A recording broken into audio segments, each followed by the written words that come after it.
Welcome to the deep dive. Think of this as your express lane to understanding some really compelling ideas out there. We basically sift through different sources, pull out the key stuff. Yeah, so you get the insights without all the legwork. Hi, I'm Zara Moon. And I'm Jake Hart. So today we're diving into, well, a pretty thought-provoking discussion. It originally aired on the Gregg Braden official YouTube channel. Right, this specific video is called AI Fears This One Thing. Human Awakening, Gregg Braden and Dr. Morter. Quite a title. It is. And our mission here is to really explore what Gregg Braden and Dr. Morter are saying about, human potential, these big shifts happening globally. And how technology, especially AI, kind of fits in with what they call our divinity and consciousness. Okay, so let's jump right in. Gregg Braden kicks things off with this observation, this idea that generations have been conditioned, really, to feel powerless. Like victims, right, as if life just sort of happens to you. Exactly. Yeah. And he notes how technology often gets framed as the savior, the thing that's going to fix everything. Yeah, that's a big point. So this feeling of powerlessness. Yeah, have you ever felt that? Like you're just, I don't know, reacting? Oh, definitely. And Braden argues it's not, accidental, it's learned. And what's really interesting, or maybe concerning, is that both he and Dr. Morter seem worried that younger generations might be, well, encouraged to hand over their own power. Their creativity, their humanness, even their biology, and this divinity concept Braden uses, giving it all up to tech. Right, which actually leads perfectly into this core idea from Dr. Morter. Ah, the consciousness piece. Yes. That we do not have consciousness, we are consciousness. It really flips the script, doesn't it? It totally does. Instead of something we possess, it's like our fundamental nature, our very being. It's a bit mind-bending. She uses this great analogy, thinking of us as energy that is awake. Like a constant flow. Yeah. Right, a flow of energy that kind of compresses into our physical bodies. Yeah, and if you think about basic physics, even solid stuff is just compressed energy vibrating. Sure, EMC squared and all that. So she's saying we are, at our core, that same kind of energetic being. If that's true, then our free will becomes, well, massively important. That's okay. Because it's our ability to, expand or contract that energy, to shift our vibrational frequency, as she puts it. Okay, so think about when you feel really up energized versus feeling totally drained.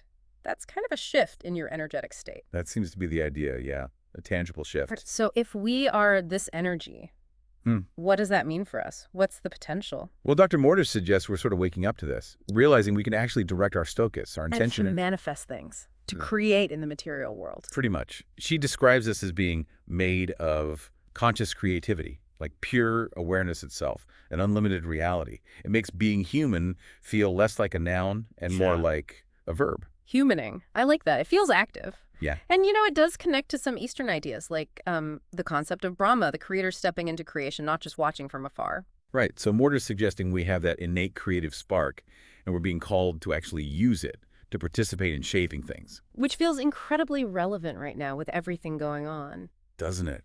Dr. Morter calls these turbulent times a rearrangement, like a fundamental shift in who we are collectively. And it's happening whether we consciously collaborate or not, she says. Braden definitely agrees. He talks about living in a time of extremes, big things, big changes, globally, personally. But he offers this really empowering perspective, too. He thinks we're actually made for this time. Wired to thrive, I think he says, even with all the chaos. Yeah. And he brings in that evolutionary angle, how we now have this global community, this technology, which is a unique advantage. But, and this is key, only if we combine it with the wisdom of our ancestors. Right. It's not about ditching the old. It's about integration, marrying ancient wisdom with modern science. And they both stress this isn't some far-off future thing. It's like... It's happening now, right now. Okay, let's dig into that word divinity a bit more. Braden defines it as...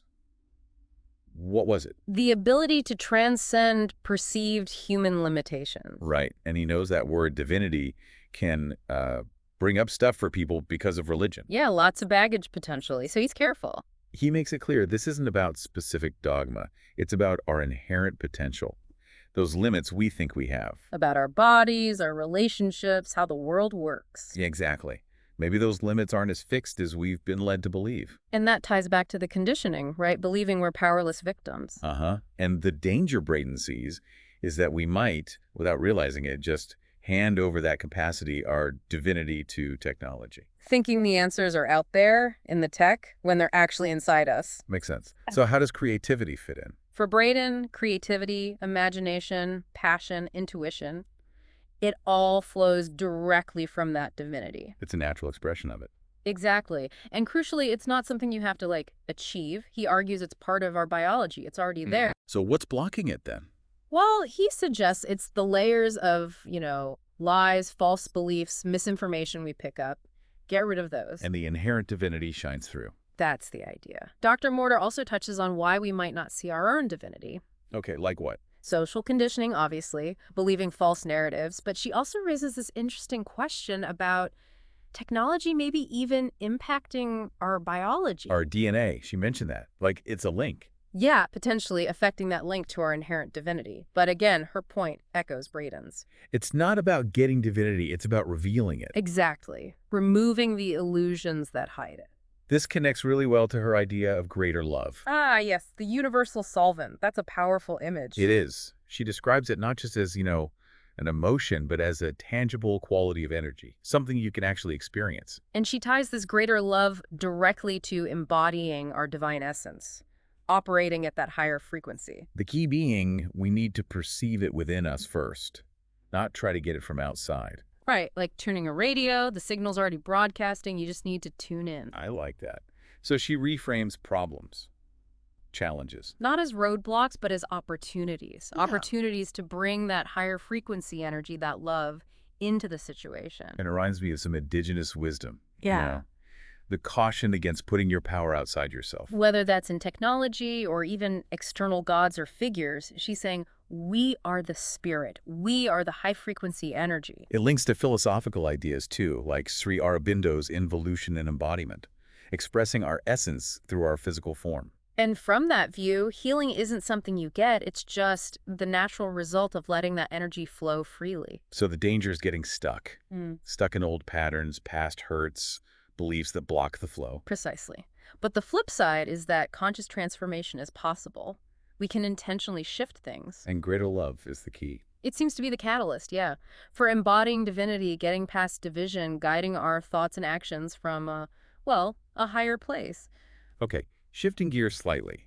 Braden makes this interesting distinction between fate and destiny. Right. Fate is kind of the default path. What happens if you just drift? Yeah, if you do nothing, basically.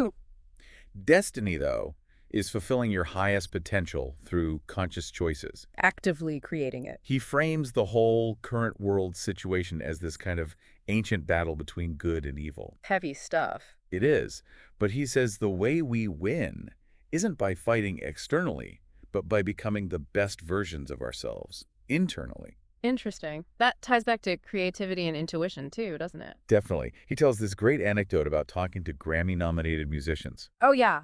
What did they say? They consistently said their music didn't come from them, but through them, like they were channeling it. Wow. So the body is like an instrument, an antenna. That's the analogy, yeah. Yeah. Tuning into something timeless, infinite, our intuition, accessing a deeper wisdom. And he actually points to some science that might back this up, this broader idea of consciousness. The Petri dish thing. Yeah. Neurons in a dish learning to play Pong, getting better at it. Which is wild. It suggests even cells might have this antenna-like function, connecting to some field beyond just the physical. The implications are huge, right? Especially when they think about AI development and what intelligence or consciousness even is. Absolutely. It makes you question the limits of just silicon versus, biological systems. Which is exactly Braden's point. He says AI, computer chips, they're limited by the physics of their materials. But our neurons, our cell membranes, they don't seem to have those same hard limits. Right. He emphasizes our ability to adapt, to transcend perceived limits. He calls us a highly advanced soft technology. Soft technology, I like that. Capable of self-regulating through thoughts, feelings, breath, focus. All the things our ancestors apparently knew how to work with, that's where their wisdom comes in again, guiding this internal tech. So when we interact with actual technology, like AI, right, what's the takeaway? Both Braden and Morter really stress staying creative, actively engaging with it, not just passively consuming. So we don't lose our own faculties, our sense of self. Exactly. But they also see a potential upside. AI could actually be a catalyst. How? by sparking more intelligent conversations, maybe pushing us towards a higher consciousness within ourselves. Dr. Morter talks about using our soulful self as a filter. A filter when engaging with AI. Yeah.